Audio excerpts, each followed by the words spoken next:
Olá, Ricardo Aragão por aqui. Estou aqui para mais um vídeo e mais um tema muito interessante. O que fazer para contornar as objeções do cliente? O que pode ser feito? Vamos conseguir contornar todas? Não, mas nós podemos melhorar muito, mas muito isso aí, tá? Então, o que acontece? Primeiro, para entender sobre objeções, ou discutirmos sobre objeções, temos que entender que existem objeções falsas e as verdadeiras. E cabe a nós como vendedores, identificá-las. Como? É sobre isso que eu estarei falando aqui hoje. O que são as objeções falsas? São aquelas, muitas vezes, que o cliente ele realmente não quer comprar, mas se você fizer uma boa demonstração, ele tá meio ali, sabe, já pegou aquele cliente que tá meio que desdenhando, meio não quer saber, mas se você encantá-lo, fizer todo o processo corretamente, ele pode parar e pensar e te observar. Então, muitas vezes essa objeção ele está colocando só para se livrar de você. Mas se ele foi até você ou te recebeu, algum interesse lá no fundo ele tem. Cabe a nós, como vendedores, despertarmos isso nele. Muitas vezes ele não entendeu, dá aquela objeção falsa, por exemplo. Vou pensar, vou falar com a minha esposa, vou falar com o meu marido, sabe? Vou consultar um advogado, vou falar com um colega meu que entende bem disso, sabe? Vou pesquisar no mercado. Então tem várias. Outra, não fecho nada na hora. Quem nunca ouviu, né? Achei caro, o problema é o preço. Então, muitas vezes, se ele achou caro, eu atribuo isso à culpa do vendedor. 99% das vezes. Porque o seu vendedor entendeu do seu produto, entende bem do seu serviço, sabe explicar para o cliente o porquê daquilo até chegar no valor. Ele pode até achar caro, mas ele não pode vir com essa, digamos, objeção ou desculpa, ok? Aí temos as verdadeiras, né? Que é realmente o cliente está ali, ele já está pesquisando, ele tem a ideia, talvez ele tenha dinheiro para receber, mas está sem dinheiro, ou está realmente, você percebe que ele está desempregado, que ele não tem crédito no momento, né? Mas é aquele cliente que só vem aqui me tomar o meu tempo. Eu digo assim, muitas vezes o cliente, ele pode não comprar naquele momento. Se você fizer um bom atendimento, ele percebe genuinamente isso, ele pode te indicar, quando ele tiver com uma situação melhor, ele pode vir atrás de você para comprar de você. Então, eu costumo dizer sempre para os meus alunos, o pessoal da minha equipe, não existe cliente perdido, né? Talvez ele não compre naquele momento, ele não esteja pronto para comprar naquele momento.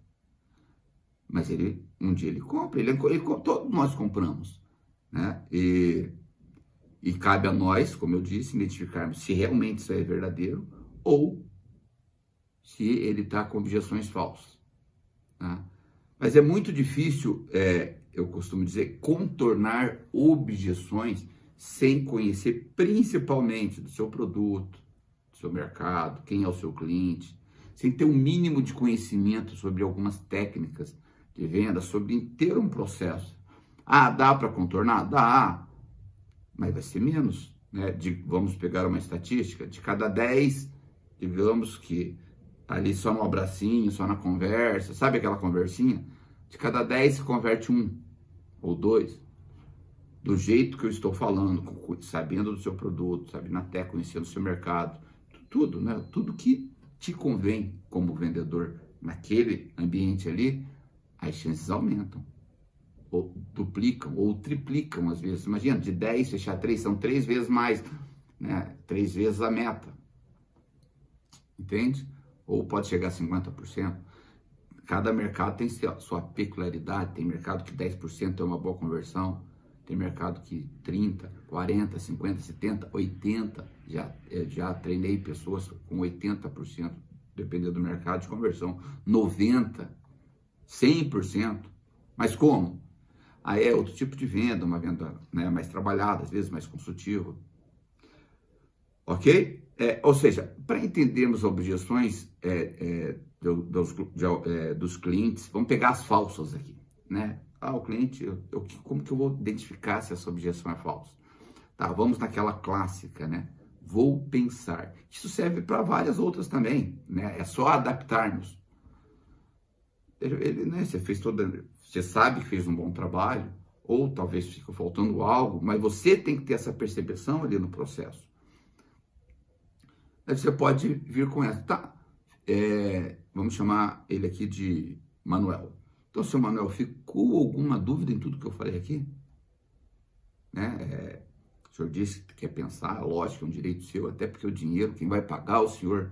Mas em tudo que eu falei aqui, ficou alguma dúvida? O que eu estou fazendo? Eu estou tentando tirar o verdadeiro motivo. Talvez seja que ele não vai fechar mesmo, vai pensar. Mas quando ele percebe que você está se preocupando realmente com ele, já fica diferente. Tem alguma coisa, seu Manuel, tem alguma coisa, ou Manuel, né? Eu gosto muitas vezes, seu cliente, só um parênteses aqui. Quando o cliente, né, eu percebo que ele está na minha faixa etária ali, eu acho que chamá-lo diretamente pelo nome, não seu, senhor, se aproxima-se do cliente. Você vai perceber, né? Ali no tete-a-tete com o cliente, a gente percebe se ele faz questão de chamar de senhor ou não. Então, vamos chamar aqui, então, de Manuel. Então, Manuel, alguma coisa nesse produto que eu falei aqui que não agradou? Ou alguma coisa que te chamou mais atenção? Ele fala, sim, sim. Então, qual coisa? Qual ponto te chamou mais atenção? Então, você está entendendo mais ele. Talvez você não fez essas perguntas antes, agora é o momento. É assim que se contorna a objeção. Mas ele está percebendo, muitas vezes, que uma ou duas, três perguntas que você esteja fazendo ali, seja genuíno. Tá? Manuel, será que eu estou meio confuso aqui? O senhor disse que vai pensar, e é claro, é seu direito, e tem que pensar mesmo. Mas será eu entendi tudo que o senhor estava precisando aqui, ou eu pensei algo errado e não pontuei o que era necessário para o senhor? O senhor tem alguma dica para me dar, alguma coisa, alguma dúvida que ficou? Então, o que acontece aqui com essas perguntas? Você está se colocando à disposição do cliente, à disposição do Manuel. Né? Ele pode vir com outra também, né? Tá caro. Tá caro é relativo. Então, lógico, de uma forma que não seja grosseiro. Manuel, muito interessante o seu ponto de vista. Você disse que está caro. O senhor entendeu? Você pode fazer uma revisão breve de tudo que você fez. O senhor entendeu a diferença, o diferencial disso, desse item. Eu mostrando tudo isso, o senhor me disse que está caro em relação ao quê? A qual produto? Para você entender melhor, porque ele está achando caro. Você tem que entender como vendedor. Ele vai perceber que você está querendo entendê-lo. Manuel, eu consegui, o senhor está falando que está caro, eu consegui expor todos os diferenciais para o senhor do produto, do atendimento da empresa, o diferencial, que nós, todos os pelo que o senhor está pagando, pelo que você está pagando aqui. Então, ou seja, são perguntas que vão ajudar dentro da sua análise aí como vendedor, você vai saber quais perguntas encaixar. O importante é o seguinte, quando o cliente vem com objeções, nós temos que fazer o quê para ele? Perguntas. Vou pensar, está caro, vou falar com a minha esposa, não compro nada na hora. Entendo que você não compre nada na hora, mas de tudo que eu falei aqui, de novo, a pergunta encaixa, de tudo que eu falei aqui, tem algo que você não entendeu? Qual o ponto que você achou mais interessante? De tudo que eu falei aqui, ficou alguma dúvida? Para mim é importante eu saber disso. Até que para que eu possa, né? Você não quer comprar, você disse que não compra na hora, mas você me disse que precisa desse produto. Então são diálogos, é uma conversa. Quando a gente trata isso profissionalmente como uma conversa, o cliente entende isso. Ele percebe algo diferente, fala, puxa, esse cara ele está me questionando.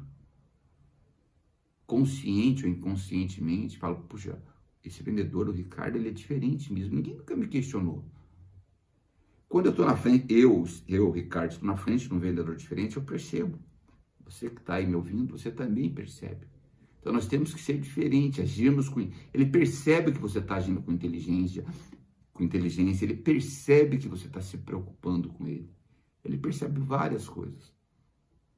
E aí você vai conquistando o cliente, aumentando a possibilidade de fechar com o cliente, porque ele percebe um interesse genuíno. Tem um livro que é importante, se você não leu ainda, a dica que é Dale Carnegie, né? Como fazer amigos e influenciar pessoas. Nesse livro ele fala, ele tem curso também, ele diz que quando você tem que demonstrar interesse genuíno sobre uma pessoa. Então, perguntas genuínas. Quando o cliente percebe que é genuíno a pergunta, ele se sente importante e valorizado. Ok? Olha que ponto importante. Quando nós, vendedores, sabemos contornar as objeções, nós conseguimos fazer... O que nós conseguimos fazer? Nós conseguimos aumentar a nossa meta, bater a nossa meta, ou chegar muito mais próximo, ou superá-la muito mais.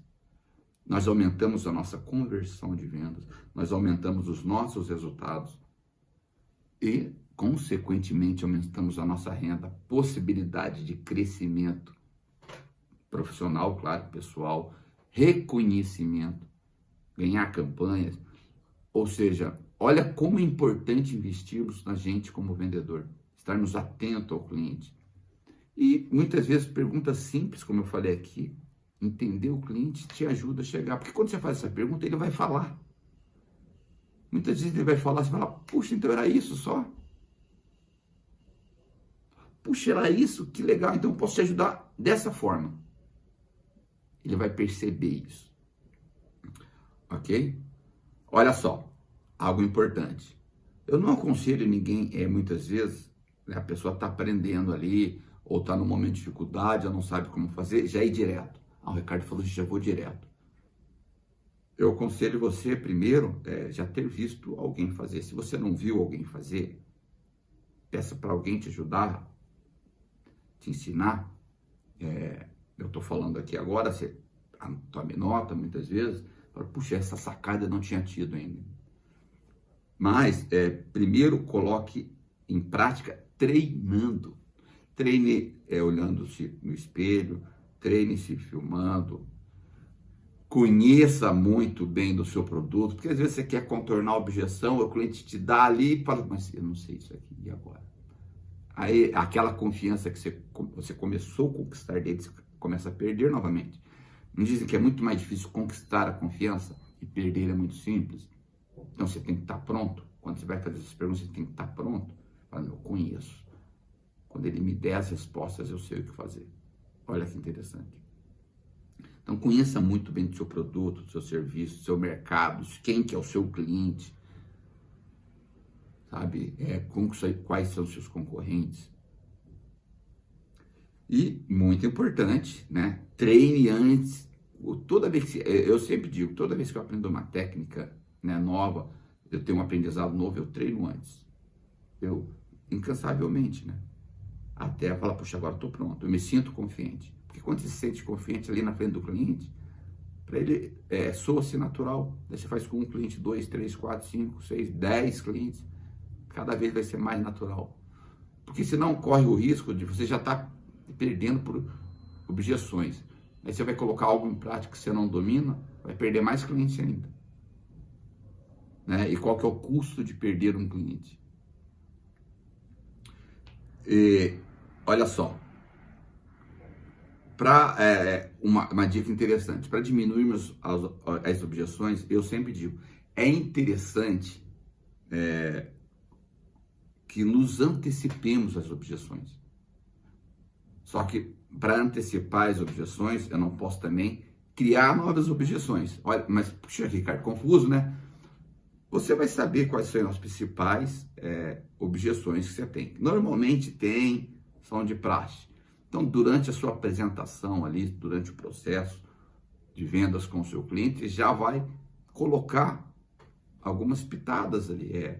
Você já, ó, eu sei que o cliente vai falar isso, então na demonstração, quando eu estou falando, olha só que importante isso aqui que eu tenho para te falar, e coloca. Mas olha que interessante, além de ser um gatilho para o cliente estar ligado, ele está percebendo, ele falou, puxa, eu ia perguntar justamente isso, parece que ele adivinhou, mas eu não posso deixar de te falar isso. Ou seja, para você fazer isso, você tem que ter um processo, tem que ter um script. Dentro desse script de vendas, você vai pontuar o que realmente você fala, isso aqui eu posso colocar, falar, me antecipar, que eu sei que ele vai falar isso. Não, isso aqui eu acho que eu vou estar criando uma objeção. Se ele objetar sobre aquilo, aí você também vai estar pronto, né? Porque você já treinou. Ok? Então, a dica, antecipe-se as objeções, as principais que você sabe que vão ocorrer, e esteja preparado para fazer aquelas perguntas ou para responder as perguntas, né, aos questionamentos que ele vai te fazer posteriori, né, após isso, ok? Outro ponto que ajuda a diminuir as objeções, quando você faz uma grande demonstração, que eu falo que é a hora do show, né? Uma demonstração do seu produto, do seu serviço, de todo o processo, que você perceba que não deixou dúvidas. Isso é aprimoramento seu como profissional, aprimoramento meu como profissional. Então, uma demonstração que você, puxa, não deixou dúvidas. E quanto mais você fizer, mais você vai entender daquilo e mais vai saber conhecer o cliente, conhecer o seu produto e aonde, né, atingir ele, justamente para pegar na ferida, não deixar o cliente com dúvidas. E na hora de mostrar o preço, na hora de fechar a venda, vai ser menos difícil. Porque quando a gente acha, tá fácil. Quando vai estar fácil? Que tipo de profissão é muito fácil? Todas temos que nos dedicar e estarmos aprendendo. Estou chegando ao final aqui, mas antes eu queria deixar 2 dicas sobre tudo que eu falei aqui. Primeira dica, anote as principais objeções dos seus clientes. E anote aquelas que você pode colocar para antecipar-se às objeções e aquelas que você sabe, não, ele pode falar isso. Se ele falar isso, eu vou contornar assim. Se ele falar isso, eu faço isso. Se ele falar isso ou não falar nada, eu pergunto isso. E treine antes. Treine incansavelmente para você chegar na frente do cliente e realmente dominar, né? É como se eu fosse um jogador que vai jogar, né, uma partida de futebol, uma final, ele tem que treinar antes. O técnico vai passar o esquema tático para ele, então você vai ser o seu técnico. Qual que é o esquema tático aqui? Ok? E depois que você faz isso, você treinou, treine como desenvolver a melhor apresentação possível do seu cliente. Isso eu digo que é um trabalho interminável. Sempre vai ter algo a melhorar, algo a pontuar. De que forma eu demonstro a melhor forma possível esse produto, né, esse serviço para o meu cliente. Como que eu mostro os diferenciais do meu trabalho, da empresa, né, qual que é o valor agregado de tudo isso aqui. Então, 2 pontos. Antecipe-se as objeções através, né, anote-as, né, a que você pode antecipar, é a que você tem que estar pronto, treine e desenvolva cada vez melhor um processo de vendas onde você cada vez sinta mais confiante de conversar com o seu cliente e não deixar dúvidas para ele. Ok? Então é isso. Espero que tenha ajudado esse conteúdo e ótimas vendas.